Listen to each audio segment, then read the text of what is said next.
Hello and welcome to the Everyday People podcast. My name is Vaibhav and thank you for listening in. If you've never listened to a podcast before, they're very useful to liven up otherwise mundane tasks like driving or cleaning dishes or doing laundry. So keep it on in the background while you do something else and it'll liven up your time. Now, since this is the first episode, there's something I want to share. I am deathly afraid while I'm recording this. I keep looking for ways out. I want to clean, I want to do laundry, I even want to do office work on a Saturday just to get out of recording this for you. And I don't know why I have this fear because it keeps changing. I thought I was afraid of all the hard work of recording and cleaning and then editing this. Then I was afraid that I couldn't transcribe a 20-minute podcast for you into a text post. And then I was afraid that whatever I say is not worth listening to and I'm making a fool of myself. Anything would get me to stop recording. But I should do things that make me feel afraid. You should do things that make you feel afraid because beyond fear are new experiences. And if we didn't have new experiences, wouldn't life be an endless stream of mundane tasks like cleaning dishes and commuting to office? What's the point of living if you cannot have adventures for yourself? So here I am, fighting my fears, talking to you, exploring my capabilities and finding things worth doing. This is my goal when I'm all of 25 years old. And in that regard, I want to tell you about something else that I started. I started a project a couple of years ago where I started interviewing people for my blog. I would chat with them on Facebook Messenger and then copy paste and edit their answers to get a 5-question interview just to show you that everybody else's life can be as complicated and amazing as your own. While it started as a side project, the feedback that I started to receive from it was very gratifying. And last year, I started making sure that every week I would put it out. So I did. For a year, I put out Talkback Tuesday, an interview with a random everyday person just to show you that everybody's life is amazing, even if they don't know it themselves. And now this podcast, the Everyday People podcast, is an extension of Talkback Tuesday because now I want to bring it in an audio format as well. I've conducted a few interviews already and listening to people's story has so much more impact than reading it on a screen. And so I thought I would bring it to you as well. In that regard, today I have for you an interview with a young lady who I know personally. She's in my Toastmasters club. And before I explain anything about her, I will let her introduce herself. So switching over now to that interview, keep listening.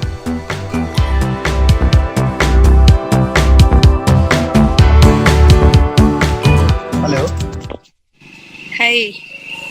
Hi Indhujah. So this is recording now. Okay. Just wanted to start by asking you, how are you?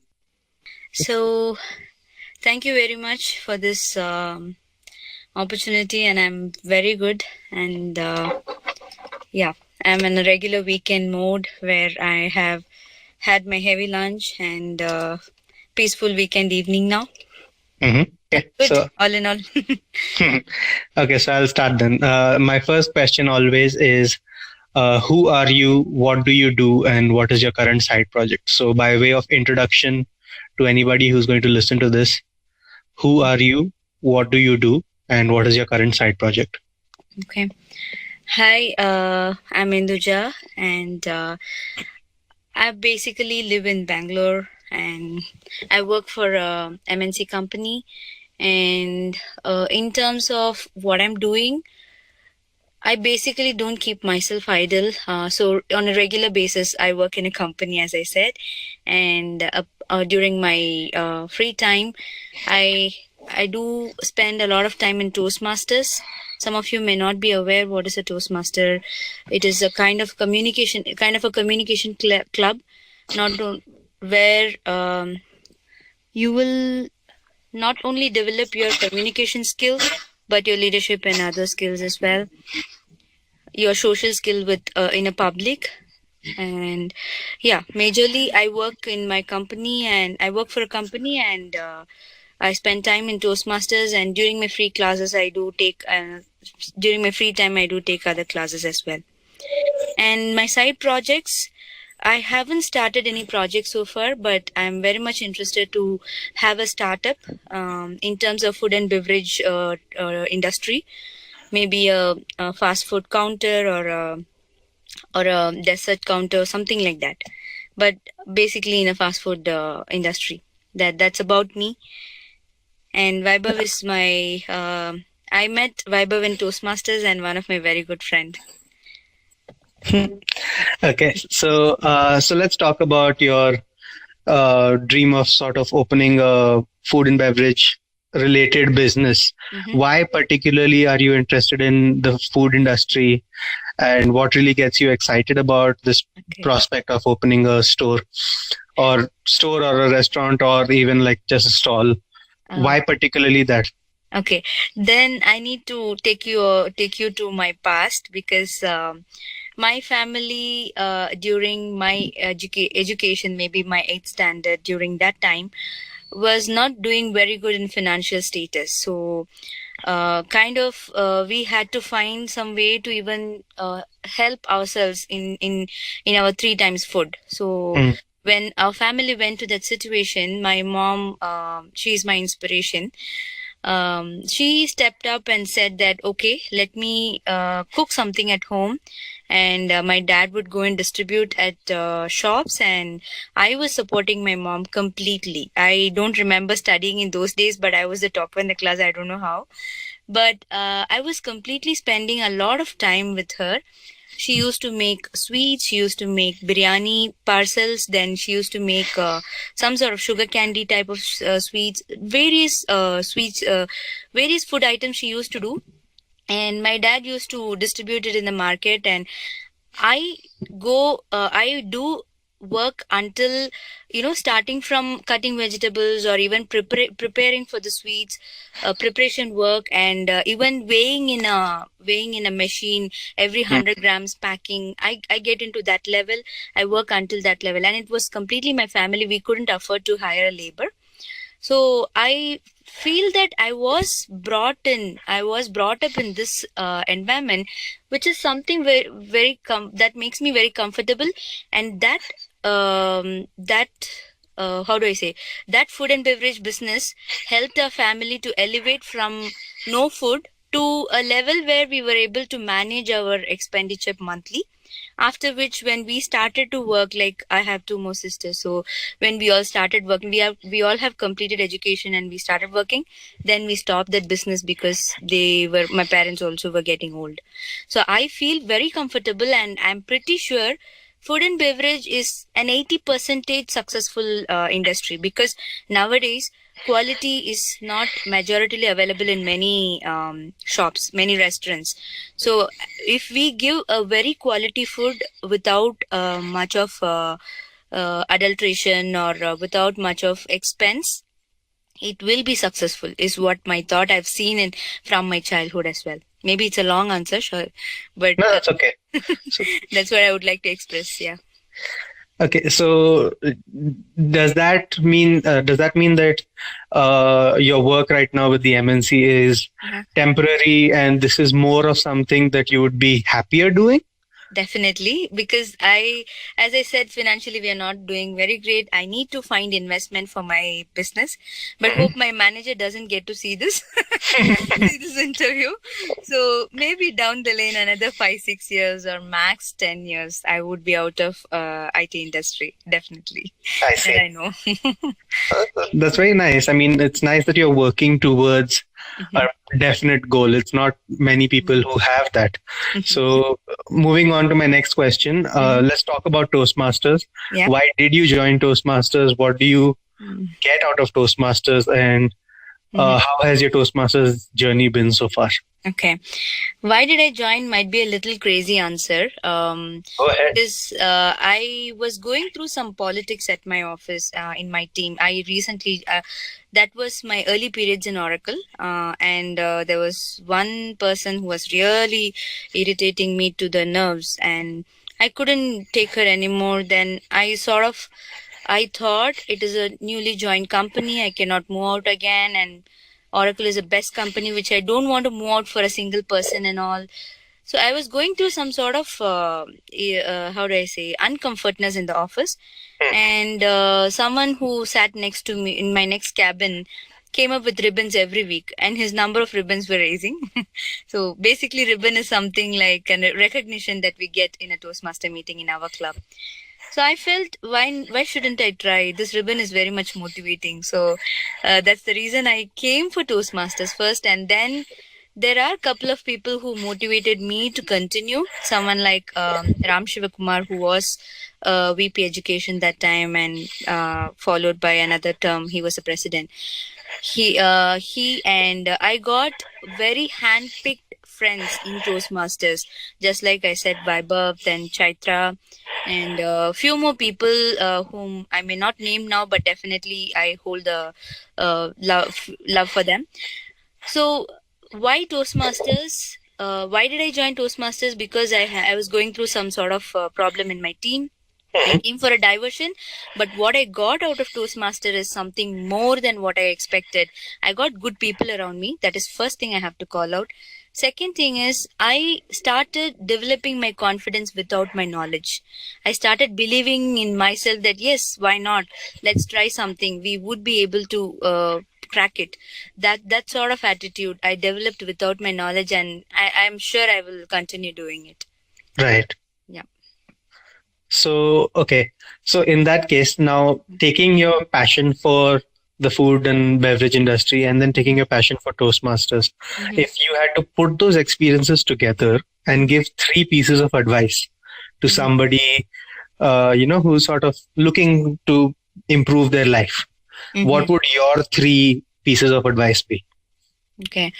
Always for anybody, even my friend or whomever I meet, someone who's suffering from depression or whomever, anybody I would meet, my first piece of advice is try to keep your environment happy. That will make you happy without any effort. If you can make someone who's next to you happy, without you, it will just flow down to you. You will not feel, if at all you're going through some problems, you will not even feel those pain, because when you're making others happy, that will in turn the energy will flow down to you. That is the first advice I would give anybody on this world. If you can keep your environment happy, that's more than enough for you to be happy. That's one thing. Second thing is, don't let your learnings die. Make sure you're always curious about something, you're trying something new. Don't let your curiosity or your brain, don't let your brain, in short, I should say, don't let your brain die. Because Right. unless and until you keep innovating, you will be live. When you get stagnated somewhere, then you will be lost there, or you will be stuck there. So keep, say, my second piece of advice is keep trying something, keep your brain active. My third piece of advice would be maybe retro type. Always have a passion. Always have always have a vision. Look at something and walk towards it. Don't walk just like, okay, left or right. Don't go like that. Right. Always decide what you want and then walk towards it. These are my simple piece of advice for anybody. Okay, so just an addendum to this, like if you could expand on that Mm-hmm. last comment that Mm-hmm. choose something and walk towards it. If Mm-hmm. somebody's struggling with choosing something, how do you think it's the best way to go ahead and Okay. choose something? Yeah, even I had gone through these situations. It is like past few years where I was able to determine this is what I want to do. Anybody who is starting their career, maybe first 5 years, maybe for some people it might be a few more years. These, when you start working, is when you start exploring yourself. Until you're studying, or unless until you're a kid or a child or a pampered person, you will not know what you want. Only when you start working, when you start exploring, you will, when you do a task called A, you will get some feeling, oh no, I'm not interested here. When you do a task B, you will feel, okay, this, I find this better. When you do a task C, you will feel, hey, this is interesting. So you will have to keep watching yourself, what you're going through, what is really keeping you happy. Right. which is keeping you happy is your area of passion. It might be, even for some people it might be beauty tips or makeup, or for some people it is driving. I would suggest them, why don't you start, you can even go for a part-time Uber, and then slowly you can expand as a cab. You can start your transport, for transport business or something like that. So where your interest lies, that is your life. So you need to Right. find out, and for that you need to watch out yourself for a certain period of time. And I feel that is when you start and you're left alone, and how you pursue your first few years of your career. That's when you will find yourself. Right. So if you're not able to choose, just try something. If you Exactly. don't like it, try something else. Yes. That's the idea. Okay.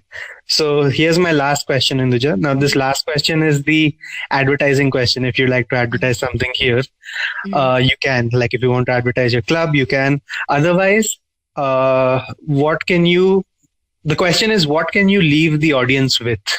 So you can either advertise something that you want to the audience to look at, or you can give them a thought or an idea that you recently came across, or a piece of content like a video or something that you came across that you really want the audience to check out. Okay. I want my audience to first, as I said, first live with all your feelings. Okay, don't if you're getting frustrated, or if you're getting offended, if you're getting depressed, or if you're overwhelmed, don't run away. Basically, I would say, enjoy your life to the core. Just do whatever you Except crime. would like to visit. I would be very happy to welcome you all. And always, okay, there's one more important message that I would like to give. Always, if you earn 100 rupees, take 20 rupees for your donation, or it could be any sort of social activity.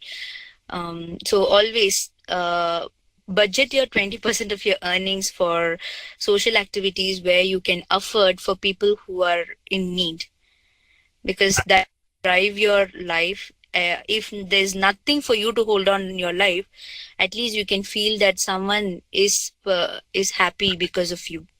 That is a hold in your life in the last moment. So these are the only three things I would like to. So thank you so much Okay. for taking this time to talk to me. These are all the questions I had, and I hope it was an enjoyable experience for you. Yes, definitely. Thank you so much, Viber, for giving me a forum where I can express my Yeah. thoughts. Thank you. Bye.